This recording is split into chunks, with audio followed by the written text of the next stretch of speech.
Students, we are on second part of chapter number 1. We have completed the introduction part as well as topics related to agriculture and crops, as well as we have done a topic related to the types of crops, that is kharif crops as well as rabi crops. We have seen different agricultural practices. Out of 7 agricultural practices, we have completed the first one, that is preparing of soil. Today we are now going to see the second topic, that is sowing, and then we are going to do the third topic, that is adding manure and fertilizers. In this, first of all, we must be clear about that the very important part, that is sowing. Okay, sowing is an important part of crop production. If you don't sow properly, then the output from your crop will be less, or it will be not in an appropriate quantity which the farmers like. Okay, so now in order to sowing, we must clear that the healthy and appropriate seeds should be selected. The seeds should be free from any disease and should be of good quality. Proper care should be taken while sowing the seeds in the fields. Now, how we can identify that the seeds sown are of good quality? So there is one method over here. So selections of seeds. So how we can see identify the selections of good seeds? So first of all, what you'll do in this, you take the seeds and take a beaker of full of water and place put the seeds on that beaker. जब हम वो seeds को उसके अंदर dip करेंगे तो देखना कुछ सीड्स फ्लोट करेंगे और कुछ सिंक कर जाएंगे. तो अभी जो फ्लोट कर रहा है वो क्यों फ्लोट करता है? क्योंकि वो अंदर से हॉलो है, यानी कि उसके अंदर कुछ भी नहीं है, खाली है. तो उससे क्या पता चलता है? जो अच्छे सीड्स थे वो नीचे की तरफ चले गए हैं, जो खराब सीड्स है वो ऊपर फ्लोट कर रहे हैं. So what will do now, we'll remove that seeds which are floating and we'll sow the seeds which are sinking below the water. So we have now selected the good seeds. So you can see here a topic has been given in a textbook itself. We can see here, if you read the statement, you'll get to know that what I have explained you the same as it is. This is a good method for separating good healthy seeds from the damaged ones. So before sowing, one of the important task is to know about the tools used for sowing. So now what are the different tools we are using till now? That is first one, that is traditional tool. Traditional नाम से पता चलता है कि सबसे basic, मतलब जो पुराने से पुराना चलता है वो. ठीक है, तो उस टूल में क्या है? That is the tool used traditionally for sowing seeds shape like a funnel. तो अभी वो फनल जैसा होता है. फनल मतलब क्या?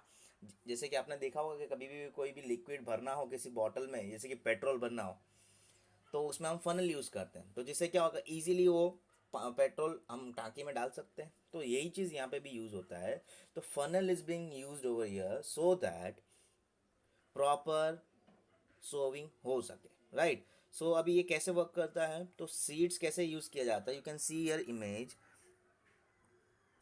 The seeds are filled into the funnel passing down through 2 or 3 pipes having sharp ends. तो यहाँ पे जो sharp ends है वो वहाँ से पास किया जाता है और फिर बाद में जैसे जैसे वो हल आगे बढ़ता है तो वैसे वैसे हमारा सीड्स पर्टिकुलर डेप्थ में वो इंसर्ट होने लगता है. This ends pierce into the soil and place their seeds. Okay, so अब इसके बाद जो नेक्स्ट प्रोसेस है, next जो है, that is seed drill. Now this seed drill is a modern technology which we are using now. The seed drill contains a funnel shaped container that leads to long tubes. अब long tubes की funnel like container भी है और उसके बाद वहाँ से लंबा लंबा tubes की तरह पासिंग, और ऐसे ही कितने बहुत सारे tubes होंगे. Now the seed drills are attached to the ploughs. The seeds are put in the funnel shaped container. As the plough moves, it creates furrows in the soil.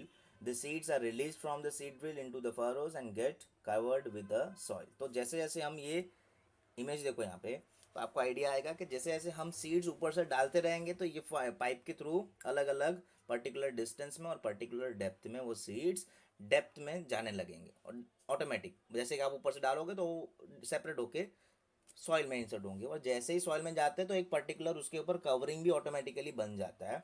तो कभी भी देखना, सीड्स हम कभी भी प्लांट करते हैं तो सीड्स एक पर्टिकुलर डेप्थ में डाला जाता है और उसके ऊपर सॉइल कवरिंग होना ज़रूरी है। तो इस मेथड से आप बहुत अप्रोप्रिएटली यूज़ कर सकते हो।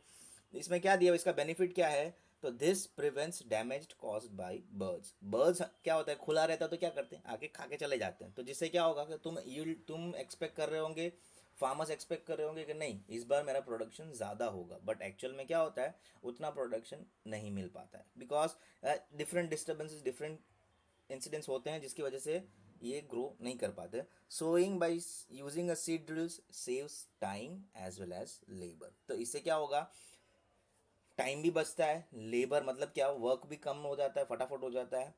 Sufficient sunlight, nutrients, water from the soil भी वो इजीली अब्जॉर्ब कर सकता है। Sometimes a few plants have to be remove to prevent overcrowding. So but कभी कभी क्या होता है कि ओवर क्राउडिंग से भी हमें ये बचना चाहिए। ओके, अब ये क्या होता है, तुम थोड़ा ध्यान दोगे तो आपको आइडिया आएगा कि हर एक प्लांट में पर्टिकुलर डिस्टेंस होना ज़रूरी है, और उनका जो डेप्थ भी है वो भी इम्पोर्टेंट है। तो एक सेंटेंस में रीड कर रहा हूँ, थोड़ा ध्यान देना। Seed should be sown at proper distance from each other so that the plants get adequate sunlight, water and nutrients from the soil। ऐसा क्यों, क्योंकि मान लो बाजू बाजू में अगर सीड्स रख दी हमने, अगर वो ग्रो कर गए तो एक को ज़्यादा सनलाइट मिलेगा, एक को कम। तो जितना ग्रोथ चाहिए होता है तो एक का ज़्यादा हो जाएगा और एक का बिल्कुल नहीं होगा। तो ये वेरिएशंस आते हैं, तो इसीलिए बेस्ट ये रहता है, we have to maintain a proper gap और proper distance between two seeds as well as उनका जो डेप्थ है वो भी हमें खास ध्यान रखना है। Okay, now seed drill contains we have seen already seed drills. Now we are going to see about the topics that is adding manure and fertilizers। okay, अब देखना हर एक सॉइल की फर्टिलिटी सेम नहीं रहता। फर्टिलिटी मतलब उपजाऊ, जो मैंने पहले ही ऑलरेडी बता दिया आपको। तो सारे सॉइल, सारे फील्ड के डिफरेंट डिफरेंट फर्टिलिटीज रहते हैं, किसी में ज़्यादा रहेगा तो किसी में कम होगा। बट जिसमें कम होगा तो उसमें हम क्या कर सकते हैं, तो हम उसमें मैन्यूर्स ऐड कर सकते हैं as well as we can add fertilizers। So plant take certain minerals called plant nutrients from the soil for their growth। Growth के लिए वो न्यूट्रिएंट्स एब्जॉर्ब करते हैं और उसके बाद वो ग्रोथ के लिए न्यूट्रिएंट्स बहुत सफिशिएंट अमाउंट में होना ज़रूरी है। Hence it is important to replenish the soil with nutrients। This can be done by adding manures and fertilizers to the soil। Manure is an organic substance, ये ध्यान रखना बहुत, मैन्योर और फर्टिलाइजर्स का डिफरेंस पूछा जाता है। So manure is an organic substance. Organic substance मतलब क्या, जो हमारे किचन वेस्ट से प्रोड्यूस होता है वो हो, जैसे कि फ्रूट्स है, वेजिटेबल्स है, ये सब से जो वेस्ट प्रोड्यूस होता है उसे डिकम्पोज करके हम जो बनाते हैं, that is what an organic substance. Okay, so it is obtain from dead और decaying animal and plant waste. Manure can be made from cowdung. Cowdung पता है, गाय का गोबर, यानी कि कोई भी जो हर्बीवोरस एनिमल है उनका जो वेस्ट यूज होता है, वेस्ट ज़्यादातर बहुत बेनिफिशियल होता है because we are rich in manures. Okay, cow dung, dead and fallen leaves and other parts of the plants. तो प्लांट्स मतलब जो डेड हो गए हैं वो भी यूज़ कर सकते हो, एनिमल्स भी यूज़ होता है डेड और तो ये सारे चीज़ यूज़ होते हैं to prepare an organic manure. So manure replenish the soil and increases the fertility। so this fertility is very important। Manures, अगर आपको कोई सॉइल में हार्म नहीं करना है, बिना उसके हार्म के अगर आपको अच्छा ग्रोथ लाना है तो आपको उसमें मैन्योर ज़्यादातर डालना होता है। Manure and fertilisers. Manure can be prepared by creating a deep pits in the ground. तो कैसे बनाया जा सकता है मैन्योर, वो थोड़ा हम देखेंगे। सो फर्स्ट ऑफ ऑल एक गड्ढा खोदो। Okay, now you can C in this paragraph last one. So manure में कैसे होगा, सो एक गड्ढा खोदो, उसके अंदर पहले फर्स्ट लेयर ड्राई लीव्स का बनाओ, उसके ऊपर ऑर्गेनिक वेस्ट डालो, फिर मिट्टी डालो और उसे लॉन्ग टाइम तक डिकम्पोज होने के लिए रखो, बराबर। So will see that process. Manure can be prepared by creating deep pits in the ground. Organic waste like dead plants, foreign leaves, vegetable waste and animal waste are buried in this pits. तो उस पिट्स में हम क्या करते हैं, उसे डालते हैं और उसके बाद सॉइल का एक लेयर बना के उसे कवर करते हैं। The pits are then covered and the waste is allowed to rot for several weeks. तो रॉट मतलब क्या, हम उसे सड़ाने के लिए रखते हैं। तो उसमें क्या होता है, the decomposition is caused by some microorganisms, the decomposed matter is used as an organic matter. तो कई वीक्स के बाद माइक्रो ऑर्गेनिजम्स एक्ट करते हैं और उसके बाद उसमें से वेस्ट प्रोड्यूस होता है, और वो जो वेस्ट में से जो हमें मिल रहा वो एक्चुअल में मैन्योर रिच विथ न्यूट्रिएंट्स। अब वो हम क्या करते हैं, उसे लेकर जाते हैं, कलेक्ट करते हैं और फील्ड में जाके उसे स्प्रे कर मतलब स्प्रिंकल करते, फेंकते हैं ऐसे, हाथ से लेके कलेक्ट करके फील्ड में स्प्रेड करते हैं, और फिर बाद में प्रोसेस स्टार्ट होता है जो हमने कल देखा था, that is preparing of soil. Okay, उसी टाइम पे आप मैन्योर ऐड कर दिया जाता है या फिर फर्टिलाइजर्स ऐड किया जाता है। So now this is what about manures. So manures are organic substances obtained from dead and decaying animals and plants. Manure can be made from cow dung, dead and fallen leaves and rotten parts of the plants. Okay, manure कैसे बनाया जाता है वो भी हमने देखा। Dead and decane plants का layer बनाया जाता है, गड्ढा तो खोदना ही है, फिर बाद में vegetables, dead plants, animals waste वो सब डाल के एक लेयर, सॉइल का लेयर बना के उसे कवर कर दिया जाता है और कई वीक्स तक रखा जाता है, सो दैट वो एक माइक्रो ऑर्गेनिज्म के साथ रिएक्ट करता है और उसके बाद वो मैन्यूअर में कन्वर्ट हो जाता है और उसके बाद हम उसे फील्ड में यूज़ करते हैं। Now next will be fertilizers. You can see here that fertilizers are chemical substances which are rich in particular nutrient. तो fertilizers क्या होता है, वो particular fixed है कि इसके अंदर यही न्यूट्रिएंट्स अवेलेबल रहेगा। मैन्योर में क्या होता है, वो सब मिक्सड अप रहता है और प्रोपोर्शन मेंटेन रहता है। बट फर्टिलाइजर्स क्या है, किसी में नाइट्रोजन का अमाउंट ज़्यादा रहेगा, किसी में फॉस्फोरस का अमाउंट ज़्यादा रहेगा, किसी में पोटेशियम का ज़्यादा रहेगा। तो ये सारे वेरिएशंस आते हैं। हमारे फील्ड का जो सॉइल है उसका टेस्टिंग होता है और उसके बाद देखा जाता है कि उसमें किसकी कमी है और उस हिसाब से हम वो ऐड किए करते हैं। So here first of all we'll see what is fertilizers. Fertilizers are man-made organic substances that are used to add nutrients to the soil and are produced in a factories. Okay, तो man made है, human बनाते हैं और वो भी कहाँ पे बनाते हैं, फैक्ट्रीज में बनाते हैं। ओके, तो फर्टिलाइजर्स के अलग अलग एग्जांपल्स दिए हुए हैं और फर्टिलाइज का काम क्या होता है, they use to enhance the crop yield. Okay, what are the different fertilisers, urea, NPK, this is very important, पूछते भी हैं एनपीके का फुल फॉर्म क्या है, nitrogen, phosphorus and potassium. N is for nitrogen, P is for phosphorus and potassium K. Okay, ना आपको ये समझ में नहीं आ रहा होगा कि के और पी का रिलेशन कैसे आएगा, क्योंकि ये साइंटिफिक नेम है, साइंटिफिक में हम उसे कैलियम बोलते हैं, KALIUM। Okay, the use of fertilisers has helped the farmers to get better yield of crops. तो इससे क्या हुआ, फार्मर्स का जो यील्ड मतलब इनकम जो है वो बढ़ गया, उनको जो आउटपुट चाहिए था फील्ड से, it has been drastically increased by adding fertilisers in this case. So you can see that if you want, वो भी कौन से फील्ड में हमें ज़्यादा मिला, that is in the case of paddy, wheat and maize. But the use of excessive fertilisers भी एक हार्मफुल है। क्यों, क्योंकि एक्सेसिव फर्टिलाइजर्स अगर हमने यूज़ किया, कुछ कुछ होता है ना ग्रीडी फार्मर्स, वो ज़्यादा सोचते होंगे कि चलो भाई एक्सेस डाल देता हूँ, मुझे मेरा आउटपुट भी बहुत ज़्यादा मिलेगा। बट होता क्या है, एक्चुअल में उसका उल्टा हो जाता है। बिकॉज ऑफ दैट सॉइल की जो फर्टिलिटी है वो एकदम लो हो जाता है। Now you can see here that but excessive use of fertilizers has made the soil less fertile. Fertilizers have also become a source of water pollution. अब ये water pollution कैसे हो जाता है, देखो एक्सेसिव फर्टिलाइजर यूज़ किया तो यानी कि फील्ड में वो कुछ एक्सेसिव अमाउंट्स ऑफ नाइट्रोजन है या पोटैश हो, फॉस्फेट हो, वो सब इंक्रीज हो गया, right.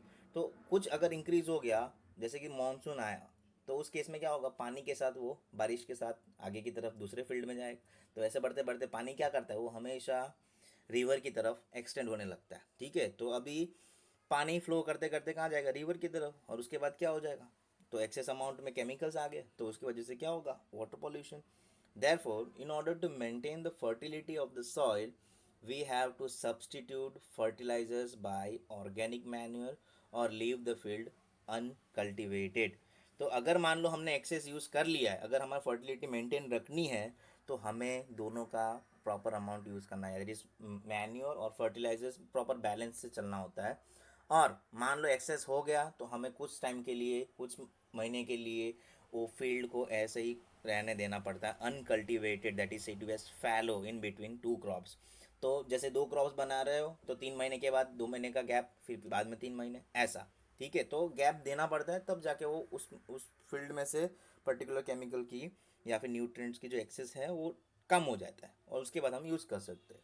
The use of manure improve the soil texture as well as its water retaining capacity. तो ये बहुत इंपॉर्टेंट पार्ट है, दैट इज़ मैन्योर्स अगर हम यूज़ करते हैं तो वाटर रिटेनिंग कैपेसिटी, मतलब जो पानी अब्जॉर्ब करने की जो कैपेसिटी है वो मेंटेन रहता है। क्योंकि कभी क्या होता है, अब्जॉर्बन कैपेसिटी नहीं होगा तो पानी क्या करेगा, ऊपर के लेयर में पड़ा रहेगा, नीचे की तरफ जाएगा नहीं, जितना पानी चाहिए होता है नीचे वो मिल नहीं पाता। तो it replenish the soil with all the nutrients. Okay, another method of replenishing the soil with nutrients is a through a crop rotation. अगर मुझे crop rotation, this can be done by growing different crops alternatively. अगर तुम्हें अच्छा yield चाहिए तो दूसरा भी एक मेथड है, अगर आपने एक्सेसिव अमाउंट में केमिकल्स ऐडअप कर लिया तो आपको हमेशा क्रॉप रोटेशन करना चाहिए। यानी आज अगर ये पहले पैडी किया, फिर वीट करो, फिर मेज़ करो, तो इससे क्या होता है, सबका रिक्वायरमेंट सारे प्लांट्स का अलग अलग होता है। किसी को नाइट्रोजन की ज़्यादा ज़रूरत होती है, तो किसी को पोटेशियम की ज़्यादा ज़रूरत होती है, तो किसी को फॉस्फेट की ज़्यादा ज़रूरत होता है। तो जिसको जिस हिसाब से चाहिए हो उस हिसाब से वो अब्जॉर्ब कर लेता है। तो हम क्या करें, अगर ऑल्टरनेट में क्रॉपिंग करें तो उससे क्या रहता है बेनिफिशियल, कि क्रॉप यील्ड जो है वो सबसे ज़्यादा रहेगा। Earlier farmers in northern India use to grow leguminous as fodder in one season and wheat in next season. North India में क्या है कि हर एक गांव में देखना तुम कैटल्स होते हैं। ठीक है, तो कैटल्स के लिए फॉर्डर, फॉर्डर मतलब क्या, घास। ठीक है, तो वो लोग क्या करते हैं, कुछ टाइम के लिए, मतलब कुछ ड्यूरेशन के लिए फॉर्डर बनाते हैं, और कुछ टाइम के लिए वो वीट बनाते हैं। तो इससे क्या होता है, फॉर्डर जो न्यूट्रिएंट्स चाहिए था वो अपना ऑब्जर्व कर लेता है, तो बाकी जो बचा रहता है वो यूज़फुल होता है पैडी के लिए या फिर वीट के लिए, तो वो ग्रो कर लेते हैं। तो इससे क्या होता है, this helps in replenishment of the soil with nitrogen. Farmers are being encourage to adopt these practices, because by using these practices nitrogen fixation बहुत इंपॉर्टेंट है, बिकॉज नाइट्रोजन का रोटेशन अगर प्रॉपर है तो सॉइल फर्टाइल ज़्यादा रहता है। ठीक है, in the previous classes you have learned about rhizobium bacteria. Rhizobium bacteria क्या करता है, नाइट्रोजन फिक्सेशन के लिए काम आता है। This are present in the root nodes of leguminous plants. Leguminous plants मतलब क्या, जिसके जो रूट्स होते हैं बहुत ही सॉफ्ट होते हैं, और वो रेस्पॉन्सिबल किस लिए होता है, रूट नोड्स नाइट्रोजन फिक्सेशन के लिए। तो नाइट्रोजन फिक्सेशन के लिए क्या होता है, fixing nitrogen in that much, मतलब वो कन्वर्ट करता है nitrogen to other compounds in the soil. Okay, now you can see here the difference between fertilizers and manures. Fertilizer is an inorganic salt and manure is a natural substance obtained from decomposition of cattle dung, waste, human waste and plant residues. You can see the difference, you can go through with all those differences जो मैंने अभी समझाया वो सब इसमें cover हो जाएगा। अब इसके बाद हम लास्ट टॉपिक देख लेते हैं, that is advantages of manure. The organic manure is considered better than the fertilizers. वो आपको पता ही है क्यों, क्योंकि this is because it enhances the water holding capacity. Water holding capacity increase करता है। It makes soil porous due to which exchange of gases can becomes easy. तो पोरस होगा तो एयर का जो एक्सचेंज है नीचे रूट्स तक जाने का वो ज़्यादा बेटर रहता है, जो ज़्यादा लॉन्ग टाइम तक रहता है, और that makes soil more fertile. It increases the number of friendly microbes. Friendly ये टर्म बहुत इंपॉर्टेंट है। फ्रेंडली मतलब जो मैंने अभी आपको नाइट्रोजन फिक्सेशन के लिए बताया था, rhizobium bacteria present in the leguminous plants in the root nodes. Okay, it improves the texture of the soil. देखना कभी कभी सॉइल के टेक्सचर से हम आइडेंटिफाई कर लेते हैं। कुछ फार्मर्स ऐसे होते हैं कि भाई सॉइल का कलर से ही आइडेंटिफाई कर लेते हैं कि कितना फर्टाइल है और कितना नहीं है। So from this is what the last topic of this part 2. We'll see the next topic in our next video. Thank you. Khushboo.